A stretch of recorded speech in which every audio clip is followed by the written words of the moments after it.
शरद पवार, उद्धव ठाकरे, संजय राउत से लेकर सोनिया गांधी तक सब भले ही अनिल देशमुख के बचाव में एक साथ खड़े हों और अनिल देशमुख को बेदाग साबित करने की कोशिश कर रहे हों, लेकिन सब के सब भीतर से बेहद परेशान हैं। वजह है राज्य में राष्ट्रपति शासन लागू होने का खतरा, जो लगातार गहराता जा रहा है। लेकिन ये सब एनआईए की गिरफ्त में आए सचिन वाजे की जांच पर निर्भर करता है। वजह यह है कि सचिन वाजे का मामला बेहद गंभीर और बड़ा है, इसलिए एनआईए की जांच में जो निकलेगा वही महाअघाड़ी सरकार के भविष्य का फैसला करेगा। लेकिन बीजेपी इस दौरान सरकार को परेशान करती रहेगी, तीखे हमले जारी रहेंगे और बीजेपी सरकार की गलतियों पर कड़ी नजर रखेगी। अगर परमबीर सिंह की याचिका पर हाईकोर्ट ने किसी मंत्री के खिलाफ जांच के आदेश दे दिए तो फिर राष्ट्रपति शासन को लागू होने से रोक पाना मुश्किल होगा। मुकेश अंबानी के आवास एंटीलिया के पास विस्फोटक कार मिलने के बाद शुरू हुई महाराष्ट्र सरकार की मुसीबत थमने का नाम नहीं ले रही है। इस बीच मुंबई पुलिस के महत्वपूर्ण विभाग क्राइम इंटेलिजेंस यूनिट यानी CIU के चीफ सचिन वाजे की गिरफ्तारी और उसके बाद मुंबई पुलिस के पूर्व आयुक्त परमबीर सिंह की चिट्ठी से MVA सरकार मुश्किल में है और दूसरी तरफ राज्य में राष्ट्रपति शासन की सुगबुगाहट तेज हो गई है। यानी ये माना जा रहा है कि 5 राज्यों के चुनाव के बाद बीजेपी महाराष्ट्र सरकार को गिराने की तैयारी करेगी। एनआईए की पूछताछ में सचिन वाजे के नए राज सामने आ रहे हैं। जांच में पता चला कि वाजे ने ही एंटीलिया के पास जिलेटिन की छड़ें लदी स्कॉर्पियो पार्क की थी। कार से मिला पत्र जिसमें मुकेश अंबानी को धमकी दी गई थी, उसे भी वाजे ने ही लिखवाया था। विस्फोटक लदी स्कॉर्पियो के मालिक मनसुख हिरेन की हत्या में भी वाजे गैंग का नाम सुर्खियों में है। इस प्रकरण में अपनी छवि बचाने के लिए सरकार ने मुंबई पुलिस आयुक्त परमबीर सिंह का तबादला कर दिया। लेकिन वाजे प्रकरण में घिरने के बीच सिंह की 100 करोड़ रुपए की उगाही की चिट्ठी ने ठाकरे सरकार में हलचल पैदा कर दी है। सिंह का यह आरोप है कि गृहमंत्री अनिल देशमुख ने मुंबई पुलिस को हर महीने 100 करोड़ रुपए की वसूली का लक्ष्य दिया था। इससे MVA सरकार बैकफुट पर आ गई है। परमबीर सिंह की चिट्ठी से शिवसेना और एनसीपी में दरार पैदा होने के कयास भी लगाए जा रहे थे, लेकिन इससे शिवसेना और एनसीपी का गठजोड़ और मजबूत हो गया। हालांकि कांग्रेस दुविधा की स्थिति में है, लेकिन वह भी सत्ता से चिपके रहना चाहती है।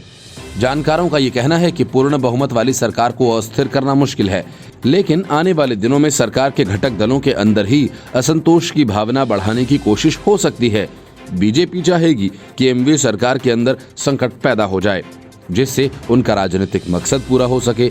बीजेपी चाहती है कि सहयोगी पार्टियों में इतना अंतर्विरोध बढ़े और सरकार गिर जाए, जिसके बाद मध्यावधि चुनाव कराए जा सकें।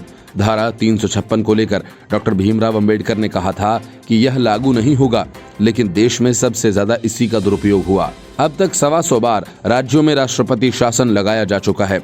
साल 1977 में तत्कालीन केंद्रीय गृह मंत्री चौधरी चरण सिंह ने उन 9 राज्यों में राष्ट्रपति शासन लगा दिया था जहां कांग्रेस बहुमत में थी। उसके बाद पूर्व प्रधानमंत्री इंदिरा गांधी ने इसका भरपूर इस्तेमाल किया और फिर ये परंपरा चलती रही। केंद्र सरकार दूसरी पार्टियों की सरकार को अस्थिर करने के लिए धारा 356 लगाकर राष्ट्रपति शासन लागू करती है।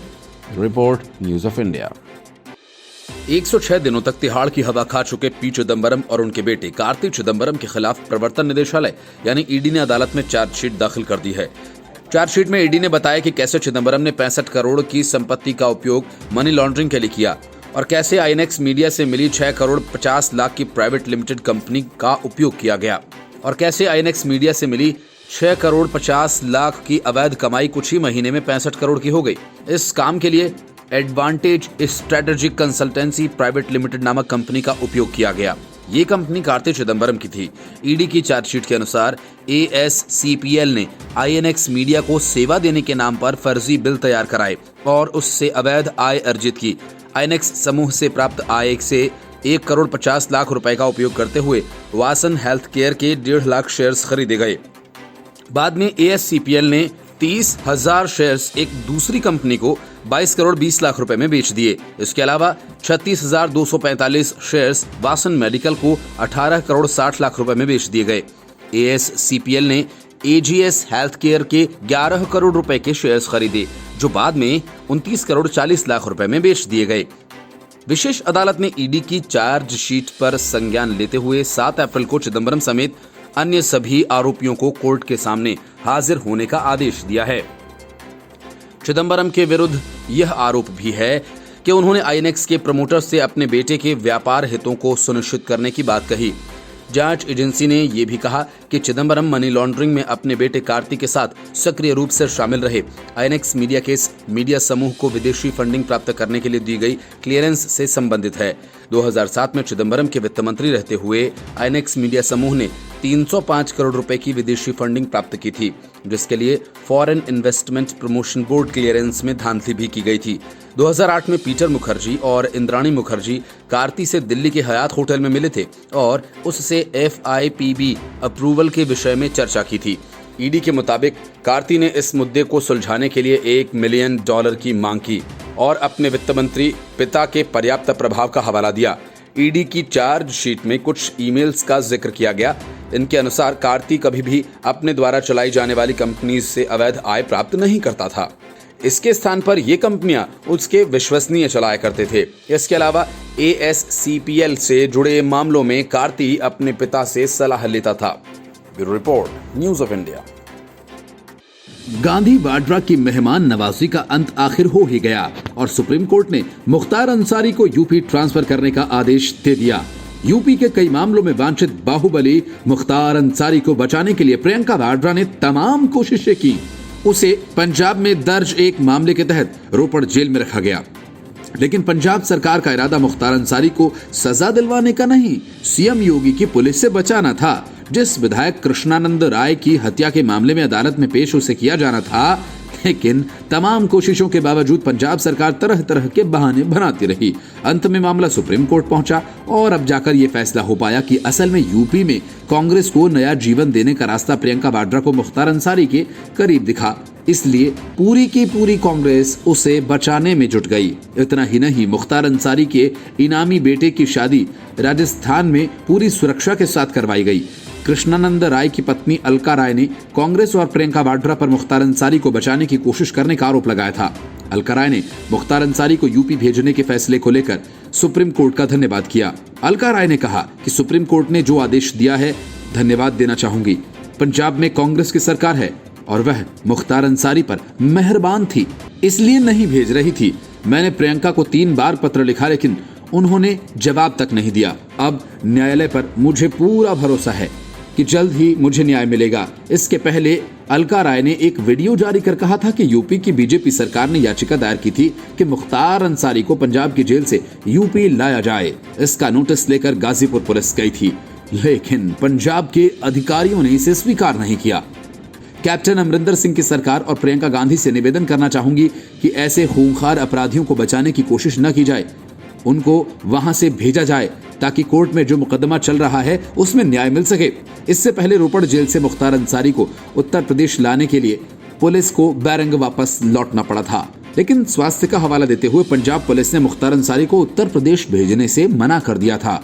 प्रियंका वाड्रा को लिखे पत्र में अलका राय ने राजस्थान सरकार के संरक्षण में मुख्तार के इनामी बेटे अब्बास की धूमधाम से शादी कराने का आरोप भी लगाया। उन्होंने पत्र लिखा कि मुख्तार के बेटे की शादी की रौनक को देख मेरा परिवार काफी दुखी है। Bureau report, news of India. चुनाव जैसे जैसे करीब आता जा रहा है, टीएमसी की जमीन खिसकती जा रही है। हालात ये हैं कि खुद नंदीग्राम से चुनाव लड़ रही ममता बनर्जी पर हार का खतरा मंडराने लगा है। नंदीग्राम में 1 अप्रैल को मतदान होना है। उसके ठीक पहले ममता बनर्जी के इलेक्शन एजेंट सुप्रीम कोर्ट पहुंच गए। ममता बनर्जी को इलेक्शन एजेंट SK सूफियाना अपने खिलाफ फिर से FIR को दायर करने के लिए सुप्रीम कोर्ट पहुंचे हैं। कोलकाता हाई कोर्ट सूफियाना के खिलाफ वापस ली गई FIR को फिर से लागू कर दिया। इस बात से घबराए सूफियाना सुप्रीम कोर्ट पहुंच गए। अगर सुप्रीम कोर्ट ने सूफियाना के पक्ष में फैसला नहीं दिया तो ममता बनर्जी का खेल नंदीग्राम में खराब हो सकता है। इलेक्शन एजेंट किसी उम्मीदवार के चुनाव अभियान को संचालित करने के लिए कानूनी रूप से जिम्मेदार व्यक्ति होता है। ममता बनर्जी के चुनाव एजेंट SK सूफियाना का नाम 2007-2009 में नंदीग्राम हिंसा से संबंधित FIR में शामिल था। हालांकि पश्चिम बंगाल सरकार द्वारा 2020 में FIR वापस ले ली गई थी, लेकिन इस संबंध में कलकत्ता उच्च न्यायालय के एक आदेश के बाद उसे फिर से पुनर्जीवित किया गया है।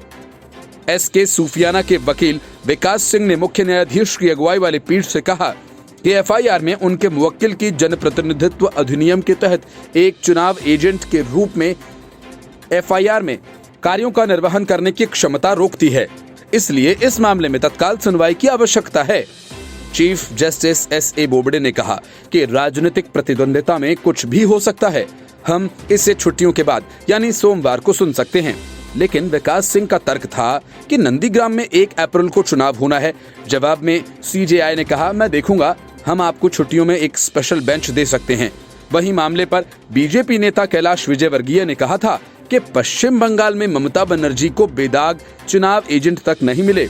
उन्होंने ट्वीट किया और कहा, नंदीग्राम सीट पर उनके एजेंट सूफियाना और अबू ताहिर के खिलाफ कई आपराधिक मामले दर्ज हैं और वारंट लंबित हैं। मुख्य सचिव ने स्थानीय आयुक्त को एसएलपी दायर करने का आदेश दिया है। ये आदेश चुनाव आचार संहिता का उल्लंघन है। Bureau report, news of India.